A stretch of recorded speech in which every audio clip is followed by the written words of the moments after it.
Well, hello everyone, and thank you for joining Generation Mining's live summit today, hosted by Six. It's my pleasure to introduce the speakers for today. We have Jamie Levy, President and CEO, Carrie Knoll, Executive Chairman, Rod Thomas, Vice President Exploration, and John McBride, Senior Exploration Geologist.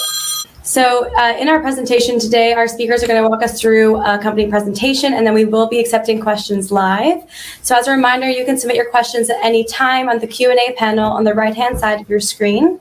And as a reminder, a copy of this presentation is available for download under the Handouts tab on the right-hand side of the screen. But you can also make your screen full size just so you can see everything in the slides as we go through the presentation. And as always, this presentation is going to be recorded and available to watch afterwards on six.com. So without any further ado, I'll hand it over to you, Carrie. Thanks, Dasha, and welcome everybody. It looks like we've got a great turnout today.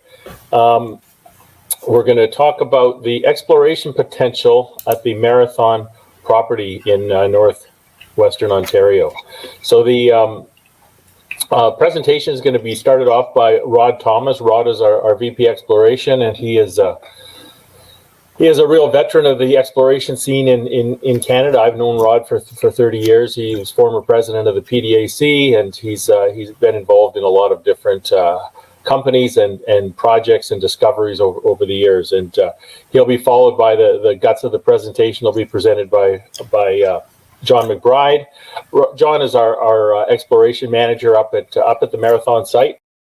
Chief geologist. I don't remember his exact title, but John has been involved in this project through 4 owners, including ourselves, since 2007, and most of his years since that time have been on this project, and no one knows it better, and no one is more qualified to pick these targets and continue the exploration on this project.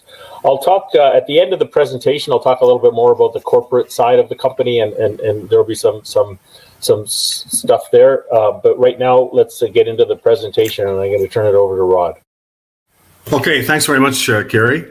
And as Carrie mentioned, John will be going through most of the slides in this project. John has worked on the project for 13 years with various companies and certainly knows it inside and out. But I just want to point out a good friend of mine who is a member of the Canadian Mining Hall of Fame, and I'll just mention his first name, Ed.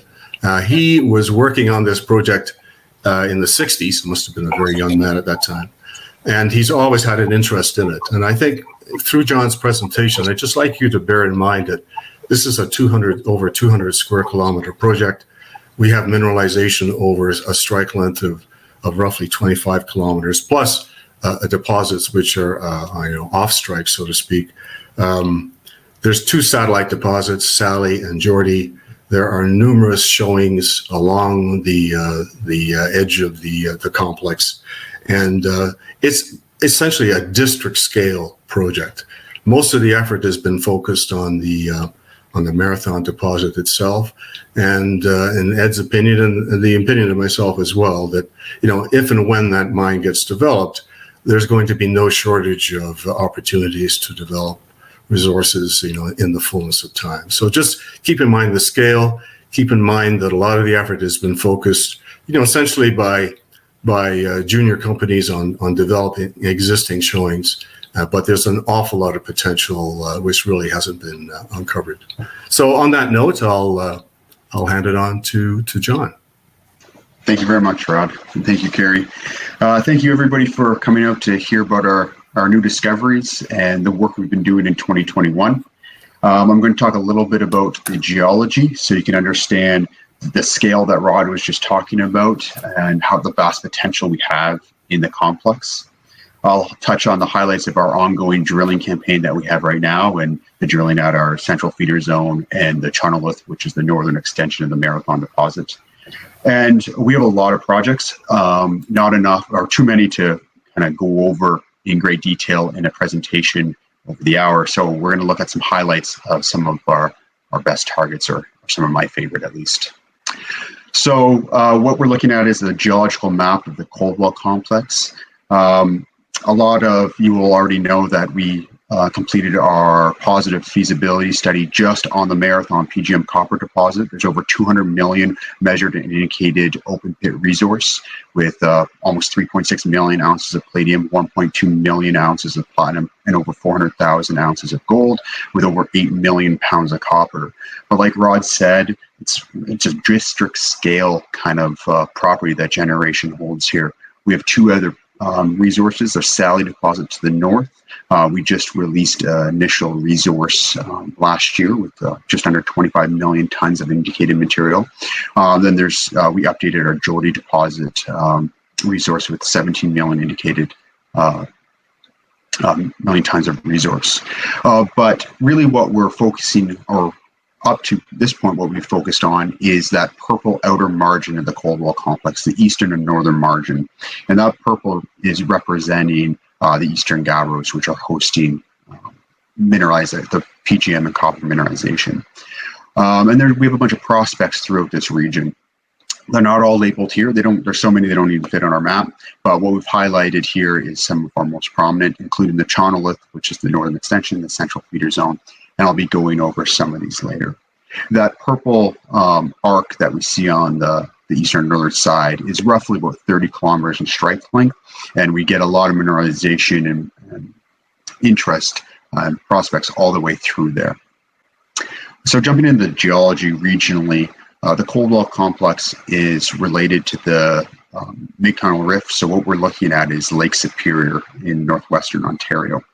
And about 1.1 billion years ago, North America tried to rip itself apart. And to our advantage today, that's how we source PGM metals deep within the earth and bring them to surface for us to explore for. So the Coldwell complex is related to other deposits like the Eagle deposit by Lundin, Tamarack deposit that Talon has, the Duluth complex, and other deposits around the region. We're on the northeast shore. We're relatively unique in the system as we're associated with an alkaline complex, the largest in North America.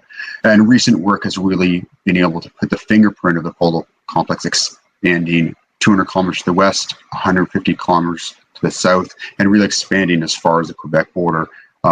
So this is a very large system, which the larger the system, the more magma moving through, the more metal moving up from Earth, and a lot more potential to find mineralization here. So moving on to focusing on the Marathon project itself, the top right image is again the geological map of the Coldwell complex and the Marathon deposits on the eastern margin of it. There's over 169,000 meters of drilling into the Marathon project area, of about 200,000 meters on the entire project. So a lot of the focus has been into the Marathon deposit. So we're going to start here because that's where we have a lot of information. And so processes that happen at Marathon, we can learn and take that understanding and find deposits elsewhere in the Coldwell complex. And vice versa, as we start finding massive sulfide at our Sally deposit, we start understanding how and why that's forming there. There's no reason we can take that and bring it back to the Marathon deposit and start finding it here, which is what I'll get to, the central feeder zone and the massive sulfide potential there.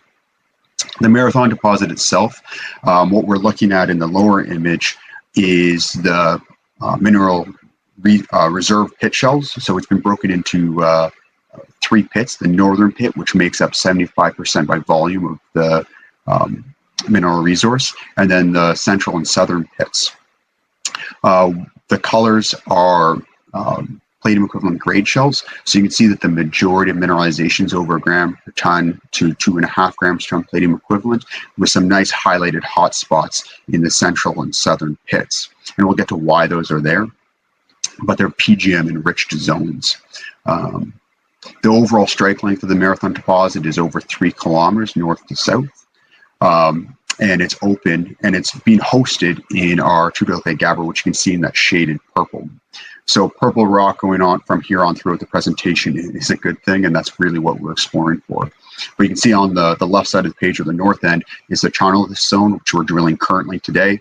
And earlier in the season, we drilled the central feeder zone, which is the feeder conduit and the concentration of where all the magma is coming from to feed the Marathon deposit. And I'll get to these later in the presentation. So looking at a cross section, you can understand the morphology of the mineralization within the deposit. So again, looking at the main deposit, what we have is that purple unit, the tuedoclite gabbro, intruding, stoping its way up from depth to surface along the boundary of the Archean basement and green rock and volcanics of the Coldwell complex on the north side. And what's happening is you have this intrusion carving out and forming troughs or bowls that are collecting sulfide. And in the main zone, you get nice, thick, consistent sequences of mineralization. So 166 meters of 0.9 grams per ton platinum equivalent, followed up by 122 meters of over 1 gram per ton platinum equivalent, 120 meters of 1.2 grams per ton platinum equivalent. So very consistent, wide intervals of mineralization that extend through that northern pit, which is a little different than the central and southern pits. You still have those sequences of mineralization fitting in bowls, which you can see on the top right end, those yellows and gold colors. But the unique part about the central and southern pit is this high-grade PGM upgraded zone, which we call the W horizon. And that is hanging above that standard mineralized zone sitting on the basement. And you start getting intervals of 20 meters over with 21 grams per ton platinum equivalent, including 6 meters of 63 grams per ton platinum equivalent. And I know there's a 2-meter sample in there that's over 90 grams per ton platinum equivalent, followed up by 14 meters of 4.5 grams per ton platinum equivalent. So very consistent and nice high-grade PGM zones. And there's a reason for that. And we've been working on understanding why that is, to be able to follow these high-grade zones down dip, which they're open at depth, and finding them elsewhere in the complex. So why is the Marathon deposit where it is, and how do we use that to find more in other parts of the complex? So the magma, the tuedoclite gabbro, the purple unit, is coming from depth and migrating upwards to surface. And so it needs space and structure to do that. So what the Coldwell complex is a large volcanic system. It was a big volcano. And underneath it had a large staging chamber, which would fill with magma and gas and swell, and it would push the crust of the earth up, expanding it out and creating fractures that would radiate out. And those are what the blue images, there's plates on the main image are. And the tuedoclite gabbro would use those to migrate up. But then it would evacuate and the volcano would erupt, and your chamber underneath would evacuate, create space, and the whole system would collapse, creating a caldera. And you can see this occurring today in places like Iceland. And what happens when it collapses, it creates all these blocks, and those blocks spread and create space to fill up. So the initial phase is your magma is moving up the red lines, and then spreading out and filling these gaps between blocks, which is phase 2, creating deposits like Marathon, Geordie, Sally, and hopefully the other deposits we find throughout the complex. So how does this relate to finding more? The bottom image on the left-hand side, again, is the Coldwell complex, but I've outlined all these blue plates that radiate out from throughout the Coldwell complex. So we can actually use these to vector towards mineralization throughout the complex, underneath our cyanites and towards depth. So this is a great new discovery that we've been able to work drilling this year to really define and prove up. So what does our mineralization look like? So the majority of mineralization is the center photo of our main zone. So that's what makes up the majority of the Marathon deposit. And that's what previous operators have really been exploring for. The high grade W horizon mineralization that's carrying 90 grams per ton PGMs is on our left-hand side. And it has very low sulfur content actually. And you can miss it and unsample it, which previous operators have. So now that we know it's hosted in the right rock type, we can find it. And that's what we're discovering up at our Boyer zone. And it has a unique high-grade copper mineral called bornite, which is that beautiful purple. And then what previous operators never explored for, because models didn't suggest it couldn't occur, as we upgraded our geological model and started exploring for this, we immediately started to find massive sulfides within conduit structures that are feeding these. So we get a lot of this. We're starting to identify this in the central feeder zone feeding the Marathon deposit. We're seeing a significant amount of it at our Sally deposit, and I'll get to those highlights later in the presentation. So what's controlling our mineralization. But before we get to that, the image on the right is from drill hole 304 from our W horizon, the southern zone of the Marathon deposit. And we get that classic bright upgraded bornite mineralization, that purple color with chalcopyrite. And we actually have visible PGMs. The PGM upgrade is so high that we're starting to see them. But we know that our mineralization is hosted specifically in our Two Duck Lake gabbro, which has unique chemical properties, so we can identify that rock type. We can then find more mineralization. We know that our mineralization is being carved out through these intrusions and occurring in troughs, so we can find these bowls. We know that our mineralization is in place along fault structures in this caldera volcanic setting, so we can use those as vectors to identify more throughout the complex. We know our mineralization, the upgrading is caused by flow dynamics and recirculating of sulfides. So as we can geochemically identify these zones, we can find more of them, which we're doing at our Boyer zone, which we're doing at our Sally zone. And that we know our massive sulfides are associated with dense accumulated rock types like magnetite, apatite. And so if we can identify those, we can identify more potential for massive sulfides. So our Four Dimes deposit is made up entirely of these high density accumulated rock types. And so those are high priority for massive sulfide discovery. And I'll get to those in more detail later on. So people have been exploring the Coldwell complex, as Rod mentioned, since the 60s. So why is Generation positioned to find new discoveries now? Well, there's actually quite a few reasons. The terrain around the Coldwell complex and Marathon is very rugged and access is very difficult. Even though the project is only 10 kilometers off the Trans-Canada Highway, access to the northern margin has been quite remote. In 2016, we developed ground access so we can get consistent, regular, low-cost exploration and tools in there to do the jobs we need, and we immediately discovered the Boyer zone the moment we were able to do that. Previous operators that I worked with really focused only on PGM dominant deposits, copper deposits. So all deposits aren't created equal. Some are copper dominant, some are PGM dominant. The copper dominant deposits are really just shelved. So those include Redstone, Four Dams, Dunlop, and many others. We just released a new geological model at the beginning of this month, and this really allows us the tools to go after and expand beyond the traditional boundaries of where you can find mineralization, beyond the geological boundary of the Coldwell complex, which I'll get to and elaborate on the next slide, underneath and really exploring in the heart of the complex, which was previously nobody believed you could find mineralization. We're starting to find it, which really opens up a vast amount of ground that's never been explored. We're not just looking for one style of mineralization, which was previously done. We're looking for high-grade PGM zones. We're looking for massive sulfides, and being successful at that. And we're not just using the same old techniques. We're actually working with university groups, developing geophysical methods specifically for the Coldwell complex and for us to be successful. We're using deep-rooted geophysics to help us guide and navigate through vectoring towards more mineralization. So focusing on a little bit more about the potential of the Coldwell complex here. What we're looking at is the Coldwell complex, which is the shaded gray area with the Generation property boundary outlined. So the property boundary is really focused on the eastern and northern margin, which is the oldest and bottom of the Coldwell complex where the mineralization is occurring. And underlaid that is the magnetic map. But for scale, we have labels pointing to the three deposits that we have: the Marathon deposit, the Geordie deposit, and the Sally deposit, and those resources are outlined in red. And so they're taking up the vast majority of the energy, time, drilling money that's been put in over the last 60 years of exploration.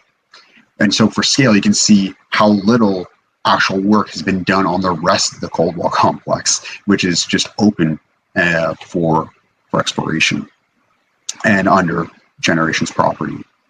The other aspect is Generation had the foresight to review magnetic data, and the gabbros that are hosting mineralization have a very unique magnetic property. They're reversely magnetized, and this is an exploration tool we use to identify prospective ground. And so they come out blue on the map. And so there's a lot of blue, which is indicating potential for the right rock type beyond that traditional boundary of the Coldwell complex. So they acquired this ground, and so this is brand new ground. Nobody's ever explored for PGMs or copper nickel exploration. And so we're really excited to tap into that potential that's out there, because the geophysics are really suggesting that there's more in that direction.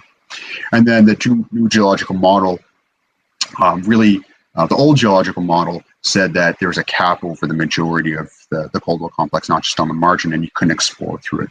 We know that's not true anymore with recent drilling and geophysics, that it's actually interbedded. So we can explore pretty much anywhere within the property boundary and potentially find mineralization along these structures and using geochemistry. So getting into our exploration projects, we have over a dozen exploration projects. We've organized them from feasibility level pre-development of the Marathon deposit through other resources, Sally Jordy, all the way down to greenfield geophysical targets or prospecting. We do not have time today to go through all of them. I'm going to pick some of the highlights in tier 2 and 3, as well as focus on the work we've done in 2021 on the central feeder zone and the channel. So the projects that we have, this is you can see this is the property, Generation's property outlined in yellow, with all the projects that were just on the pyramid outlined here. So you can see that a lot of them are still focused around that outer arc or the outer margin. What we need to work on is all the potential between Jordy and Marathon now, as well as the Coldwell North up to the top. But you can see that they're very well spaced out. This is a good image to talk about infrastructure quickly. So we have Lake Superior to the bottom left of the image, and you can see the town of Marathon in the central portion of the bottom of the image there. That's where I am right now. I'm at the project site. And the Marathon deposit is about 10 kilometers to the northeast of Marathon, where the Jordy and Sally deposits are about 15 and 20 kilometers respectively to the northwest. We have great infrastructure. The Trans-Canada Highway runs along the southern boundary of Generation's property. So does the new east-west tie line that's bringing power through the region. So does the CP rail line with loadouts in Marathon and elsewhere along the region. The municipal airport is between Marathon and the main deposit, so it allows access to the region and then quick access to the project sites as well. It has deep water ports in Marathon and down in Heron Bay. So great infrastructure. You could almost not pick a better place for a project to be. And we're also working in the town of Marathon is very minely friendly and great service industries, being only 30 kilometers to the west of the Hemlo gold mines. So focusing in on our exploration now. So what we've been working on. So 2021, we really focused on adjacent exploration to the Marathon deposit. So we started the central feeder zone. And in 2019, Generation was the first company to successfully drill the down dip extension of the Marathon deposit. And this is quite significant because we know all the magma and sulfides and mineralization have to be coming from depth. So to be able to identify where it's coming, we can vector down these tubes and find higher grade and concentrated mineralization, looking for those massive sulfides, looking for those high grade palladium W horizon systems. So we started intersecting mineralization of 8 meters at 5.79 grams per ton of palladium. And really what we're focusing on in this exploration is identifying how continuous this high-grade mineralization is, and are they ramp accessible from the central and southern pits at the exhaustion of those pits during the development of the Marathon deposit. So adding high-grade PGM values to the central and later portions of the mine life.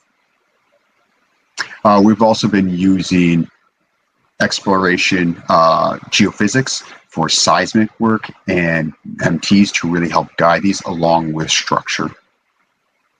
Just a quick note, as I bring up each zone, there'll be a quick chart up in the top right here. So you can see the Coldwell complex outlined in the tan with the Generation's property, and the star indicating the location of where we're exploring. So again, the central feeder zone is adjacent to the Marathon deposit, so it's on the eastern margin of the complex. The target indicates that we're looking for open pit or underground targets, and the metal value indicates is it a PGM or copper exploration target based on NSR values of intersections that we have, and then below that the tier, kind of the scale of where we are at exploration. So looking at cross-section of the central feeder zone, for those who've seen our press releases, these images will be familiar. We have the plan view in the top left there. And so we're in the very center of the Marathon deposit, working west. So the deposit's dipping to the west, to the center of the complex, like all of our deposits are. And what on the cross-section, what you can see is a dashed outline of the resource pit shell and all the drilling down section. And so you can see the drill stems drilling through the overlying volcanics, through the purple intrusions of the tudic-like gabbro into our footwall material. The color on the drill stem is palladium equivalent, so you can see how wide and thick the intervals of mineralization are in this area. So we've really hit the concentration of where the source of mineralization and magma are coming from to feed this deposit.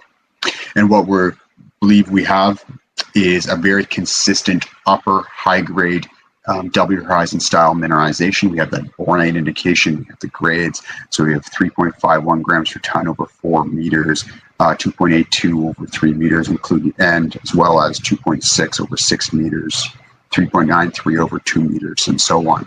And a very consistent wide interval. Right now, the interval we've intersected is about 200 meters wide, extending from the bottom of the pit shells to about 300 meters continuation down. And that zone overlies a very thick main zone mineralization. So they're anywhere from 50 to 100 meters thick main zone mineralization. So a lot of metal being concentrated in this area. And we're also starting to get massive sulfides along the basement contact, exactly where we're expecting to find them. So all this metal is being drained back down into these pipes. And it's all open to the depth. So the exploration potential here is continuing to chase the neck of this channel down to indicate massive sulfides. So really what we're looking for is that purple unit's going to inflect and flatten out. And the moment it does that, it's actually going to be a physical trap to collect all the sulfides into a massive sulfide pile, which then hopefully we can discover. So looking at a long section of the central feeder zone, the top image is a long section with, again, grade shells for palladium equivalent. So you can see where the majority of the mineralization is. And then the bottom image is a schematic view looking roughly west of the drilling that we put in. So you can see that there's a tube shape being confined by the following and being confined by the 4900 fault on the west side or on the north side or left side of the image, and then being bounded by a wall of footwall on the south or right side of the image as well. So really confining where this is, which is a good thing because it's where we're going to concentrate metal. So we were drilling that. Our goal was also to drill, so we're following these structures, and we were successful in being able to do that. And that's really important because we started in the central feeder zone because we had a lot of information in this area to follow down. The same criteria that we used here, we've identified in 4 other places feeding the W horizon, those other high-grade zones. So we were ideally going to drill the southern W horizon feeder as well to try to do the same thing, follow this high grade to depth. But we kept having successful hits in the central feeder zone and the channel width, and we ran out of meters in our program. So it'll be one of those high priority targets to follow up on in future exploration. But we believe there's at least 4 areas in the southern zone to continue this as well. So jumping to the north of the Marathon deposit, the channel width zone. So this is really the continuation of the Marathon at surface. The right rock types, so geologically, the deposit doesn't continue at surface, but what we found is there's an underground tube that extends at depth and runs north for 500 meters. And then there's another surface expression of the Marathon series, tudic-like gabbro, which mineralized about 500 meters north. So ideally, what we're looking to do is define additional resources, confirm that they're continuous, define mineral resources and either expand the Marathon pit to the north or have another fourth satellite pit to the north. We're following up on historic mineralized intervals in hole BO0620, where they hit 100 meters of 0.93 grams per ton palladium and 0.58% copper. We drilled around it. We had 135 meters of 0.43 grams per ton palladium and 0.21% copper, as well as near surface mineralization in hole 45, which is 46 meters of over a gram per ton palladium equivalent and 0.46% copper. So quite significant intervals. Really what we're talking about is to create over 100 meters thick mineralized intervals. We're talking about similar equivalents of the Marathon deposit itself. So we really believe that we need to have the potential to expand this into a larger body. So what this looks like in section, again, those who have seen our most recent news release will be familiar with this image. But on the top right, we have the resource pit shell of the Marathon deposit in the north pit. We have that shadowy purple, that's the tubular gabbro, which is hosting mineralization, which really extending to the north. We have the blue drill stems. Those are our proposed drilling. That's what we're drilling right now at the Charnolith. And we have assays back for the first 3 holes, which is in the long section here. So we have holes 43 through 45 back, just drilling around that historical hole 0629. And so what we have is we confirmed and expanded on the upper near surface mineralization, which we call the power line zone. And we've also confirmed and expanded on the lower Charnolith zone. And we believe that lower Charnolith zone is actually connected through other historical holes to the south or to the right of that image and all the way to the bottom of the cone of the pit resource. So that's why we believe if we can confirm this with additional drilling, we can either expand that pit shell to the north or have a nice satellite pit and growth, combining the power line zone and the Charnolith as we can develop them going forward with additional exploration. But the power line zone has very significant mineralization at the top, where we have 8 meters of 3.3 grams per ton palladium equivalent and 3.56 grams per ton palladium equivalent over 5 meters. So quite significant grades. So in cross section, this is what it looks like. We have an upper power line zone, which I mentioned, which is open to depth. We're continuing to drill right now. Then the Charnolith, which is the lower zone. And so there's a stacking of mineralization that we either believe will come together near surface or 2 distinct intrusions. But most of the mineralization is all or above 300 meters below surface, which is similar to what we're seeing at the Marathon deposit. So really what we're focusing in on here is where's the sourcing for this, is it connected to the Marathon deposit, and growing this for the future. So jumping to our Sally deposit, this is 15 kilometers long strike from the Marathon deposit to the northwest. We had the initial resource put out in 2020 with 24 million tons of indicated open pit resource and 14 million tons of inferred resource. We have wide intervals of mineralization hosted adjacent to specific geology, so we have a lot of geological control in this area. And the really exciting part about this is we get a lot of massive sulfide associated with ultramafics in this area, and I'll get to that on the next slide. But we have, or samples that are 180 grams per ton palladium and 9% copper. So very significant grades. That's why we're really excited. It's one of my favorite projects we're working on. The whole zone is open along strike. We've done recent mapping to expand it to the east, which we're successful on. We're pending assays on that, but we're hitting the right rock types. And we've done a lot of geophysical surveys. The massive sulfides respond very well to electromagnetic signatures. So we've done MT, we've done surface EM, and we've done seismic work, and we'll go over some of those targets. But focusing on the massive sulfide first. So this is a plan view map of the Sally area. The majority of the mineralization is hosted still in the tubular gabbro, which is that purple rock, where when it gets interesting is the massive sulfides. So these are outcrop samples. They're not float. So we have 188 grams per ton in one sample with 9% copper. Another, we have 230 grams per ton total PGMs with over 5% copper and 1% nickel. 50 meters off to the east of those samples, we have another 19 grams per ton total PGMs, and over 1% copper. We have channel sampling and historical work, over 3% copper. And we did attempt to drill this in 2017 and hit multiple intersections of massive sulfide up to 30 centimeters wide, which are running 5 grams per ton and over 2% copper. So there's a lot of smoke in this area. And so what we're really hoping to do is, we know we have grade, we know we're collecting massive sulfide. The next step is really to find out where it pools in a large enough amount to be economic. So what it looks like in cross-section here is the massive sulfides are right on surface along the boundary of that dark blue unit in our footwall, which is that tan. The majority of the resource is sitting directly above that blue unit, which is a peridotite.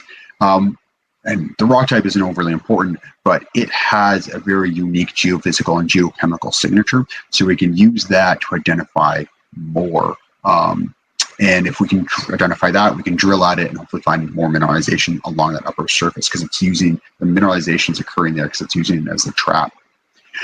We drilled hole 78 down dip to test the down dip extension. So we know the mineralization continues through.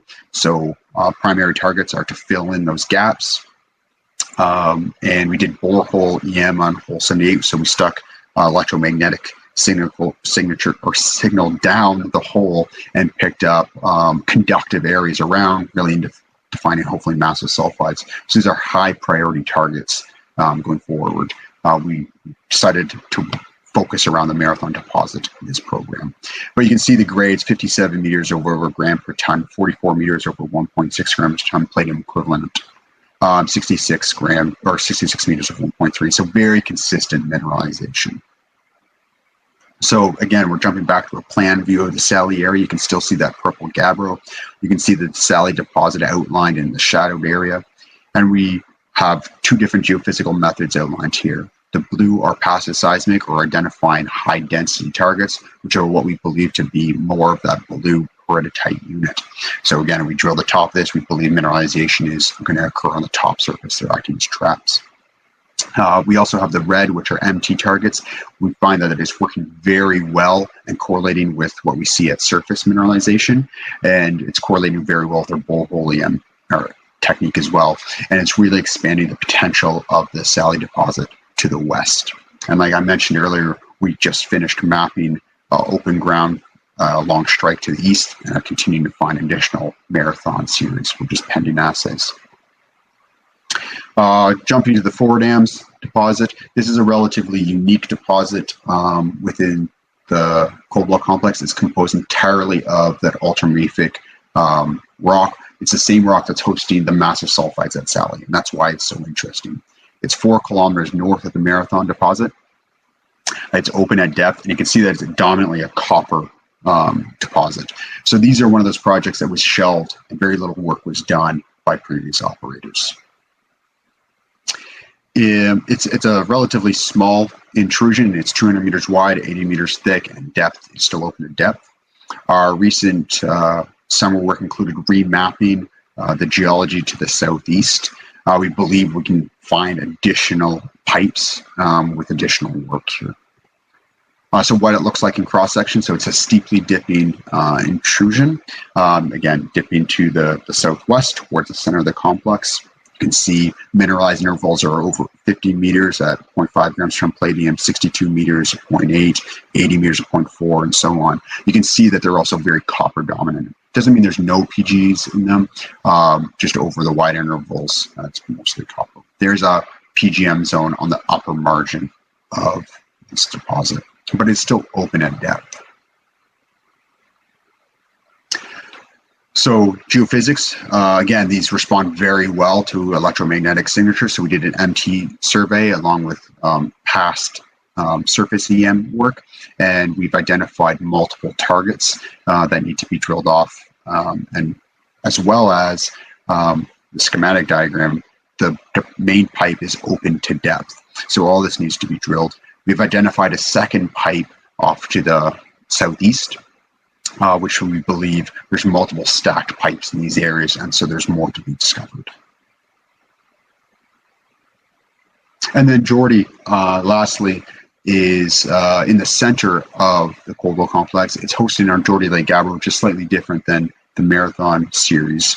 But there's 17 million tons of indicated open pit resource and just under 13 million tons of inferred resource. The mineralization, it hangs together very well and consistently over intervals, such as 57 meters of 0.83 grams from palladium and significant copper of 0.459. Definitely more of a palladium deposit relative to platinum compared to the Marathon sequences. It responds very well to geophysical, especially magnetic signatures, and so we really focus on those to push forward additional exploration potential. On plan view, this is what it looks like. You can see the Geordie deposit outlined there. It's hosted in that darker, heterogeneous Geordie Lake Gabbro. There's an extension to the north. Past operators we've tried to explore, but there's certainly a significant amount of groundwork that still needs to be done to really define the potential in those areas. And in cross-section, we have mineralization being hosted in that darker lower unit, specifically on that lower boundary of the intrusion. And so you see 36 meters of over a gram per ton palladium equivalent, 48 meters of 1.6, 56 of 1.5. So very consistent mineralization. And it's open, it's completely open to depth. The last drill holes were in 2010. So we haven't worked on this in over a decade.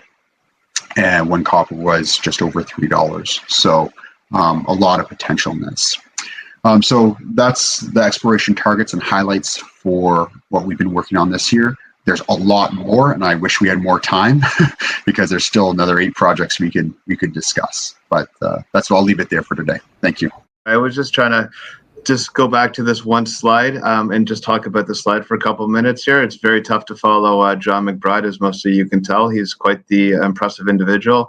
When Rod, Kerry, and myself were doing due diligence on this project, what took us which is most interesting to us is obviously the infrastructure. You know, this infrastructure is obviously quite phenomenal. We love the fact that we're able to develop a project that already had a couple of feasibility studies, but what we really liked was the exploration potential as well. As John had mentioned, you know, this area has a lot of magma and there's a lot of underexplored areas. So I think the previous operator, John, could probably correct me if I'm wrong, but they basically just had the main zone, which is Marathon PGM to the W horizon. They didn't even have that channelless zone. That whole area to the northwest was staked by Stillwater and by us after. So there's been very underexplored on that area.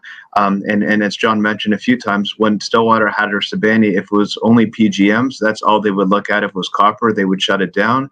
When when Rod, Kerry, and myself went up for a site visit, John had this 4 dams core out here. And we're like, John, why is this out here? And he goes, because there's a copper area. I go, it's very impressive, but, you know, we're looking for PGMs. And then all of a sudden it was that aha moment that this project has not been explored for copper. So there's massive, massive expansion. As John said, lots of smoke, lots of upside. And they didn't look for massive sulfides. And thank God John had the intuition to continue to look for it. And now we're starting to find massive sulfides. Stillwater had found it, or Sibani at the end of it. And now we're finding a lot more of it. So, you know, going back to this slide over here, or this slide here with all these other areas, I've invested in juniors with less potential than some of our tier 4 and our tier 5 projects. So like, we're so impressed. We got years and years of exploration potential, and, you know, our future plans on exploration, which is, I'm sure, a question. I'll just lead it right now. It will depend on funding. But as you can see, we have tons of smoke, tons of upside, and we're just going to wait for these assays to come back from the Chonla zone and then try to figure out what we're going to do at the beginning of next year. But thank you all for attending. And as you can see, one of the reasons why I got this project as well is because of John McBride, because I think he's a phenomenal young geologist and he's a keeper for us. So thank you, John. And I'm going to pass it over to Kerry now for final remarks, then we'll go to Q&A. Thanks, Jamie. And thanks, everybody, for sticking with us. A really great turnout today. So I just want to sum up on a couple of non-exploration things based on some of the questions we're getting. First of all, I want to acknowledge that we all know this has been a trying time for the company, for the shareholders and the share price. Not just us. A lot of the juniors have had a bad summer. We had copper have a big drop through the spring, and then we had palladium prices dropping, including today. All through the summer, but I just want to point out a few things. Even with the big drops in copper and palladium, right now our our net present value is at today's prices, today, with the drop today, our net present value is $1.6 billion, which is $600 million more than the base case in the feasibility study. So at these prices, this is still a phenomenal mine. I just want to make sure that people are aware of that. Yes, palladium is down. The reason probably that I can see the most of the reason is that there is still a shortage of chips. There is car manufacturing is down worldwide. And until that is fixed, we're not going to see, I don't think, a big uptick in palladium price, but I do think it will happen. So I just wanted to make sure everyone knows that and then the second thing I want to address is our efforts at funding. And everybody knows we need some money, and we've made no secret of that. We are getting the money. The delay, and it hasn't really been a delay because we've never given a timeline for this, but I guess what I want to point out is that when we brought on Endeavour a few weeks ago, that brought a lot of interest out of the woodwork, and we're still getting proposals. So what we're trying to do is a two-phase financing. The first one being a non-dilutive financing. So whether that's selling a stream or selling the concentrate, pre-selling concentrate, or there's a variety of different ways to do this. And we are still getting offers in, and we have given everybody till the end of this week to get their best offers in. And then we're going to put them all together and figure out whether one of them works or whether a combination of a couple of them work. And then we've got to fine tune it. So it is a few weeks away. I'm not going to pretend it's going to happen tomorrow. However, it is happening. I have never been involved in a project in my lifetime that has had as much interest in getting financed as this one. And we're talking about some of the big names in the industry here. So just be patient. It is going to happen. We are going to get the money to advance the project. We are, and that may or may not be directly tied to the eventual production financing, meaning the debt and streams and everything else that goes with it. But we are getting financed. We have a lot of interest. And I just ask you to be a little bit patient. Okay, let's get into the Q&A. Okay, perfect. Thank you so much. So yeah, we have a bunch of questions here. The first one is from Walter. Can you estimate the dimensions of the main and central feeder zone? John, maybe you can answer that one. Of course, yeah. So what we've been able to define so far is a width of about 200 meters. It extends from the bottom of the pit for about 400 meters, and so the down dip is unknown, and the thickness of mineralization is over 100 meters, but we're focusing on that upper higher grade mineralized zone, that W rising. Great, thank you. Ben's question is with regards to copper, what is the average grade of the copper portion, and is there much work going into expanding the copper resource? So the copper grade, most grades are variable between deposits. When we're looking at the Marathon deposit, I believe it's about 0.3 or 0.228 overall. And so we're really looking at a variety of projects, as you saw, and we're not just focusing on PGM. So we're really interested in the 4 dams, in our Redstone, which we didn't cover, but that's a very copper dominant deposit as well. So yes, the more copper we can add to the overall resources, we will do that. All right, thank you. Christopher's asking, has the sulfur and iron increased over previous reports? The sulfur and iron, no, not that I'm aware of. So the host rock is still the same. The metal content is, or what's hosting the sulfides hasn't changed as either. So no. Alan's question is, have you taken any bulk sample for testing purposes? So, unless you want to go for it, Jamie. Go ahead, Bob. Yeah. So, we're working with Steve Haggerty, who's the lead metallurgist. We took a core sample, bulk sample, to follow with some bench scale testing. We took a small bulk sample from the main zone and the W horizon to infill some gaps in our metallurgy for a pilot plant. There's a lot of historical metallurgical work that Steve reviewed. It was done. There's high quality of work done, and so the last 2 years they've what really is augmented and infilled any gaps in those. And he's really come up with a strong plan of how to make something operable and maximize recoveries. Thank you. Christopher is wondering, when can we expect the next Chernolith results? So all the Chernolith results should be hopefully coming out in the next 4 to 6 weeks. The assay labs are really backed up right now. There's a lot of projects came back online after the shutdown of the forest fires. So the next 4 holes have been shipped and are at the lab currently. And so we're hoping to have those back in short order, and hopefully we'll be able to release those to the public in the near future. Great, thank you. Robert is asking, is the strategy to find a GB partner, or is it a takeover, or is it to build a mine? I'll go with that first. Our Ruthers is to build a mine, and that's the way we're going with it right now. So we're looking for short-term financing to help through detailed engineering, to help us through permitting, and then we'll look for project financing in the next short time. So we'll have that money available once we receive our EA and our final permits. So we're going ahead like we're going to build it. If there's a partner, JV partner, or someone wants to take us out, we'll entertain it all and we'll send it to our board. But right now, our mandate from our board is to build a mine. All right, thank you. Ben is asking, how much drilling has been done since the last resource update, and how much more drilling until your next resource update? And also, will the recent drilling from the Sally zone be included in the next resource update?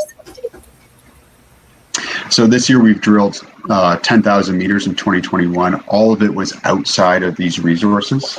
So the Marathon, Sally, and Geordie. So there won't be anything adding into these resources this year. Really what we're doing is focusing on trying to find these down dip and high grade potentials to move forward in subsequent exploration programs. We're really excited to drill at Sally. I really hope that's one of our next projects we tackle. But the last drilling campaign is 2019, so that was all incorporated into the current resource. Got it. Michael is asking, do you have any rhodium present? So we do have rhodium. It's focused in the central and southern pits in those W horizons. It is specifically associated with those high grade components, not the majority of our overall deposit, but we are starting to see it in the metallurgy when it's coming out. It's something we are excited to see being processed. Great, thank you. Michael's asking, do you have any indications of any sulfide-free PGM mineralization composed of just fine-grained iron PGM metallic alloys? So when it comes down to the mineralogy of the PGM grains, they are very standard. Predominantly arsenides, monazite, and tellurides in the main deposit. When we start getting into the W horizon, because of that upgrading is so pronounced, what it's doing is it's affecting the PGM grain. So they're still predominantly sulfides, plumides, but you start getting really weird minerals like germaniumides and silver tellurides, and really great things. So we actually have unique minerals here. We have the Coldwellite, we have marathonite, and there'll be more coming out. But specifically related to iron, no, not that I'm aware of. Not that has been identified so far. Okay. Christopher's next question is, being that it's 2 months post SB, what is the company doing to obtain an analyst coverage or a re-rating? I can address that. As far as analyst coverage goes, we are talking to analysts. Of course, there's 1,500 junior mining companies in Canada, and it is tough to get their attention. We have talked to several analysts at some of the big bank firms in the last little while. We do have, of course, 2 analysts covering us currently with an average price of, I think, just over $2 in terms of a target price. But yeah, we are trying to get some more. It's just it is really hard to get their attention. We had meetings with a number of them at the Beaver Creek conference this past week, Jamie and I, and we're hoping something comes out of those. And as far as the re-rating goes, I think the re-rating is going to happen more. The previous analysts' reports didn't do much for the share price, and I don't think they usually do. I think the re-rating is going to come when people see the the quality of financing that we're going to be arranging. Great, thank you. Another question for you, Carrie. What is the current status on obtaining SB shares? So we are negotiating. That's all we can say. All right, perfect. Alan's question is, are all the drill results reported as true thickness of mineralization? Yes, they are. As best as we know it for some of these earlier drill programs, as best as we know, they're reported as true thickness. Thank you. Can you discuss the development from the timeline from development to production? Sure. So we have our tasks ahead, and we've talked about these before, there's really 4 things that we need to be doing over the next year. And the main one and the clearest, mostly important one is the permitting. The permitting has been a little slower than we hoped, but it is moving ahead, and we are expecting to sometime in the early new year to have the community hearings, and then 90 days after those hearings, we expect that the joint review panel will be giving its recommendations to the governments. And if those recommendations are what we think they're going to be, which is positive, we will then be granted our approval, and then we can get the permits, and we're applying for the permits simultaneously. So that's our job 1. Job 2, of course, is getting the financing to do all that. We have the financing for the permitting. We don't have the financing to do detailed engineering. You can't start building a mine until you've done the engineering, and the engineering is a 6 to 8 month process. So we want to get that going now. We're confident enough in the permitting that we're going to be able to get the to do the detailed engineering now. Detailed engineering is, by the way, about $24 million Canadian. The third big job that we have is to start ordering the long lead time items and identifying the equipment that we need, the exact equipment. We want to get it ordered. You don't just walk into a showroom and buy a 200-ton truck. You need to order these well ahead of time. And we've penciled in about 13 million Canadian dollars to put down payments on this stuff to get in the hopper so that we can have the ball mills, have the mining equipment delivered when we need it, so that we don't slow the program down. And then the last one, of course, is the financing itself. So we are running a 2-stage process. The first stage is to get to raise $40 to $50 million to do this, to do all of the stuff that I just mentioned, and we're trying to do it in a non-dilutive way. And so far, we're getting a lot of interest in it, but it's complicated. And these proposals are extremely complicated. They do take time to work out the details, especially when you've got about 7 of them going on at the same time.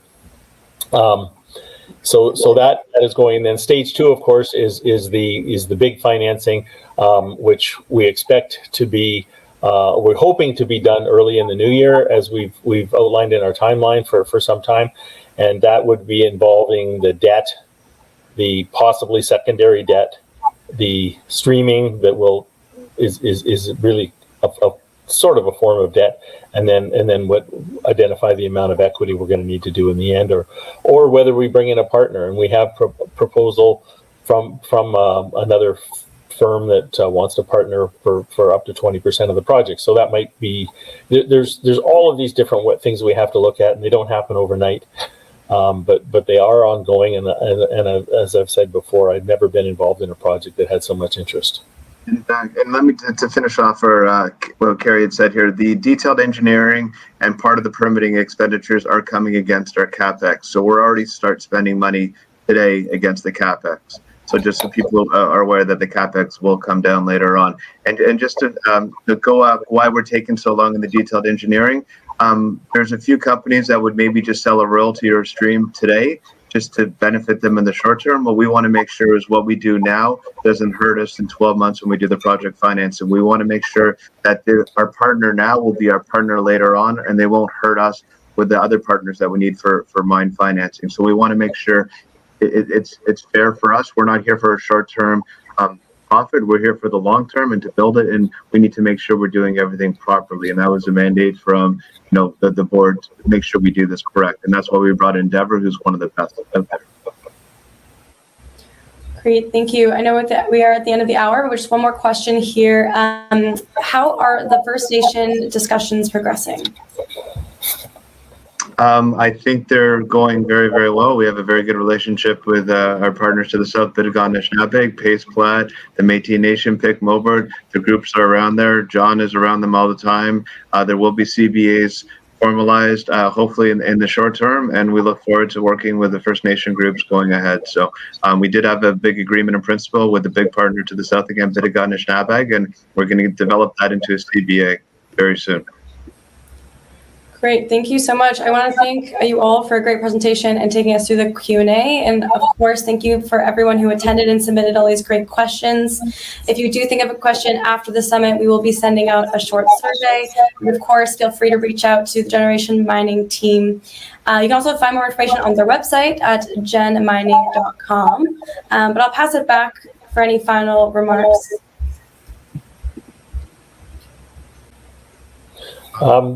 No, I think that pretty much covers it. Please do reach out to us individually if you've got questions that weren't answered. I see there's still even some coming in now, so please reach out to us. And please email me or call me. I'll answer any questions. And just to go back, Kerry had 4.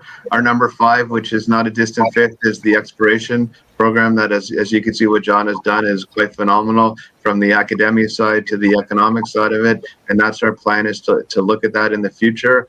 But, focus one is to get this project developed, and hopefully we can do a bunch more exploration, because I think we could all see on here, as I see one of the quotes here looks quite impressive. I think that's one of the reasons why we're very interested in this project and we want to continue to do exploration.